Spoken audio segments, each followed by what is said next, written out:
Guys, you're welcome back to my channel. My name is Bukume Bika Crown. So guys, we're going to be checking out the video together titled 6 things you can do in Germany but not in the USA, America. Ooh, I'm so curious. I want to know the important things that you can do in this country but you can't do in this country. You always want to know about this kind of thing, so I can't just wait to watch because I'm so curious about it. I want to know what it is. So without further ado, guys, let's watch.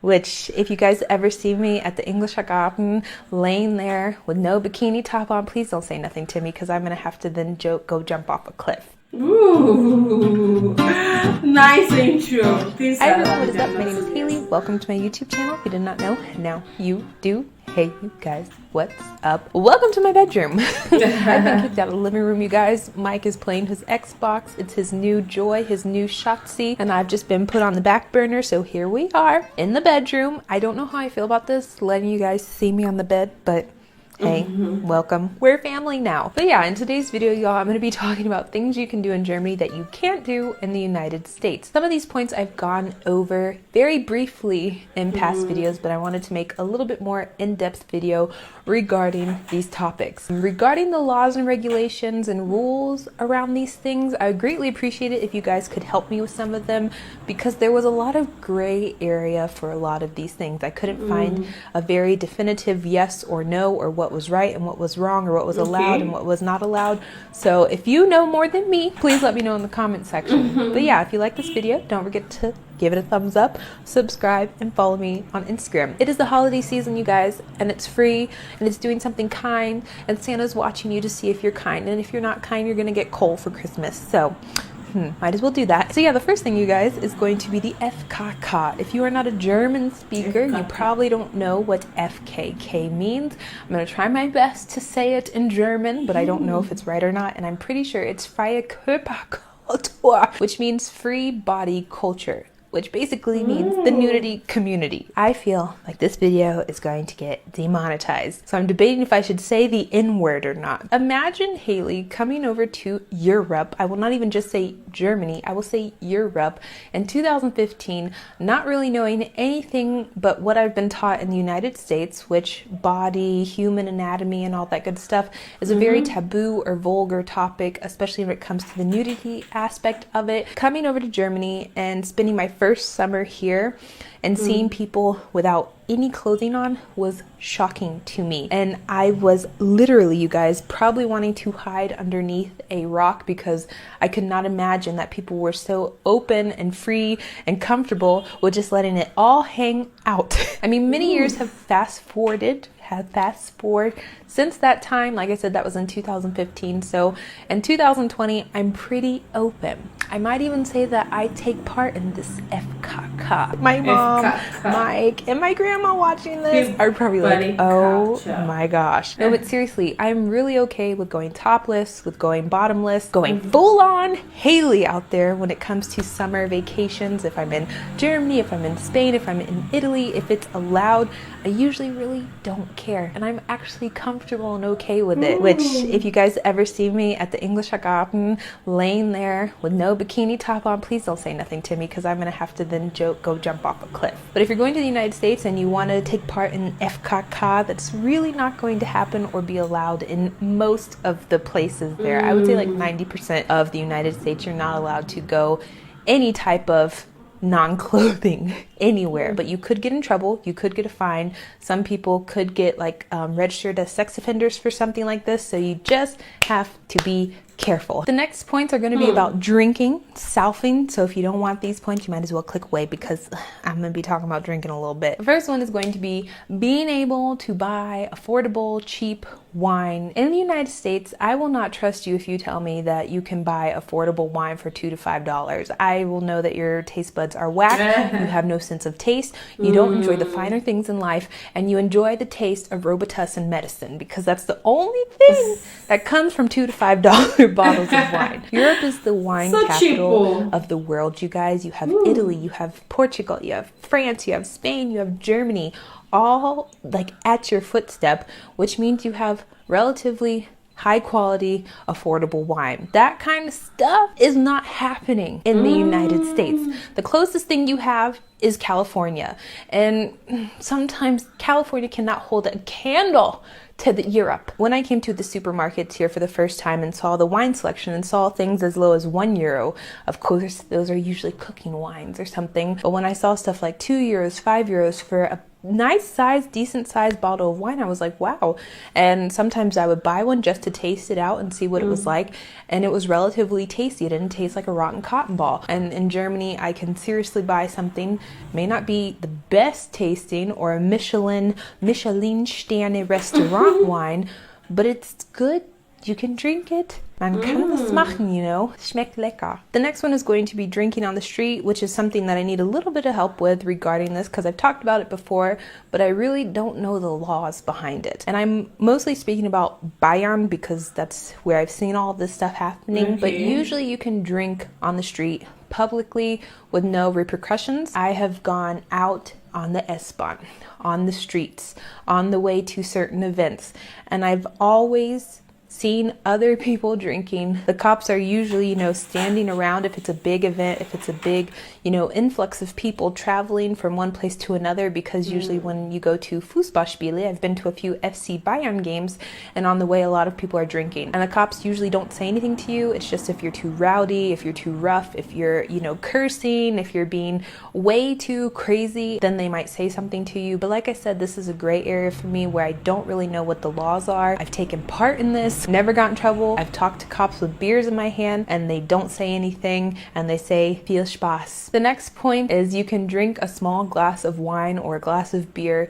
during your lunch break. This might be just a Bayern thing, but I've seen many times people go on their lunch break. You'll see, especially in the city, at some of the restaurants and cafes that serve wine, little spirits and whatnot, you'll see people drinking. They're going back to work later, but no one bats an eye at it. I remember the first time I experienced this, I was out with someone and they were drinking beer, and I was like, oh my gosh, are you off work? Are you done? They're like, no, I'm going back. I'm like, you're allowed to drink? Or maybe it's just normal. Before I actually watch everything, this is so nice to watch, but majority of explanation is based on the drinking. She said it that she's going to say much about the drinking, but I want to say something about the body per se. Guys, body. This is the second person that be telling me about Germany almost going, you know, fully naked whenever they want to go on a beach or on a, you know, I don't understand it. That means you can actually go completely naked in Germany if you want to, you know, catch some fun, you know, beside the beach, and you understand, or go, wow. The free body culture, it's really nice to know. It's really nice to know, but man, everybody with their culture, and it's so nice to know that. And that means things are way cheaper in Germany compared to some countries. So things might be costly in USA per se, but in Germany, I didn't know that, you know, why could it be that cheap. It's really good to learn and know things like this, guys. So let's keep watching. It's normal lies in the society that I live in Bayern, that beer is like an integral part of people's life, and it's considered a food and not an actual alcoholic beverage. So maybe that has something to do with it. But like I said, it's just something that you cannot do in the United States. I've had multiple jobs where I have to unterschreibe, I have to sign a contract or my work contract that basically says I'm not allowed to drink from the hours that I'm working, which includes my lunch break. It's like a loophole sort of, because you're not technically working, but you're not allowed to consume alcohol while you're on the job or when you're on the job, or in any way consumption of alcohol is not allowed when you're working. So yeah, something different that you could probably do in Germany that maybe okay in the United States, but is not as common. The next point is going to be that you can basically take a train anywhere in Germany or all over Europe. And I'm talking about major cities here, because comparing public transportation is really unfair. I think I've said this in videos before, but it's very unfair because the infrastructure, oh my gosh, I can't speak, of the United States is so bad. The car industry is like lobbying against it, so it's never going to happen most likely in the United States. But When comparing traveling from major cities or to and from major cities, oh my gosh, y'all, it is not possible to have an affordable, decent timed, clean train ride to any major city in the United States. To put it into perspective, I traveled from Munich to Paris 1 year, and I think it was 500 miles. It was a little over 500 miles, and it took 6 to 7 hours. I changed once, but other than that, the train went, to Paris. My end station was Paris. Now, to compare that to the United States, I traveled somewhere in Florida to Atlanta. And can you guys guess how long it took? It was the same distance from Munich to Paris, so you would think it would be 6 to 7 hours. No, it took a whopping 12 hours, and I had to change 3 times, and I had to take a Greyhound bus to deliver me to the next station because there was no connection to the train stations that they were, I guess, driving to. Made no sense, you guys. And I had to walk, I think it was like 1 to 2 miles in between all of this stuff. When I tell you, it was the most confusing and difficult thing I've ever done in my life, and it cost 4 times the amount of money that I would pay in Germany, in Europe, to travel from one major city to the next.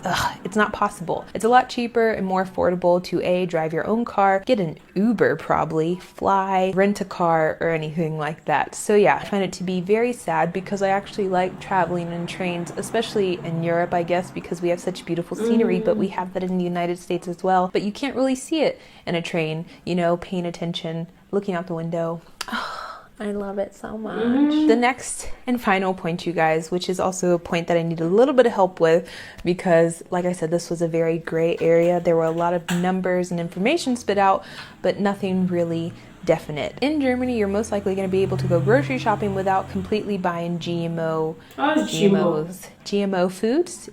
Would that be considered GE foods? Genetically modified or genetically engineered foods. When looking at the United States, I looked at the Center for Food Safety for the information and the numbers and the percentages that I got. I think they said there was a study or an estimate of 75% of all food in retail shops or like grocery shops in the United States is made out of GMOs or genetically engineered items. Now, a lot of countries in Europe, I'm not specifically talking about Germany, ban GMOs altogether. Germany, there are some exceptions, but they follow the EU trade restrictions or laws and regulations, and they are very strict when comparing it to the United States standards. When I read about, why they didn't want them and what the hazard would be, it was not public health.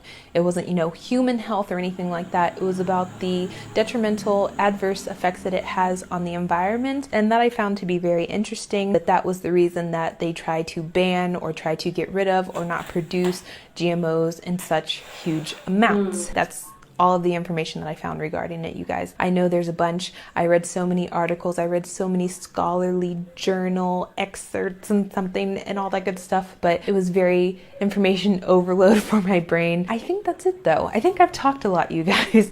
I don't think I have anything else to say though, because it's been very long. So yeah, thank you for watching. If you know anything else that's allowed in Germany, that's not allowed in the United States, that's not so stereotypical, you guys, you can let me know in the comment section. Other than that, thank you so much for watching. Happy holiday season. I love you guys, and bye-bye. Oh, I love her personality. I love the fact that she's so free. I love her personality. She's kind of playful, and she's just being herself, talking freely. This point she raised, she spoke about the free body culture. She spoke about the drinking aspect, the train aspect, and the supermarket aspect. Man, woof, that was really, really crazy. I don't know why. Well, she said she loved to enter train, and in USA, it can cost you a lot, or it might take you hours to reach your destination. And I learned a lot of things. But the one that really got to me, that I'm still shocked up to date, is the free body culture. Like, I don't understand. Like, I just don't get that part. Do they actually go completely naked, or do you just wear their bikini? Because well, I don't know what to say, guys. Well, it was really nice watching this video. I really enjoyed watching this video. I hope you learned one or two things things you can do in Germany that you can do in USA. So thanks for watching. I'll see you guys in my next video. Bye.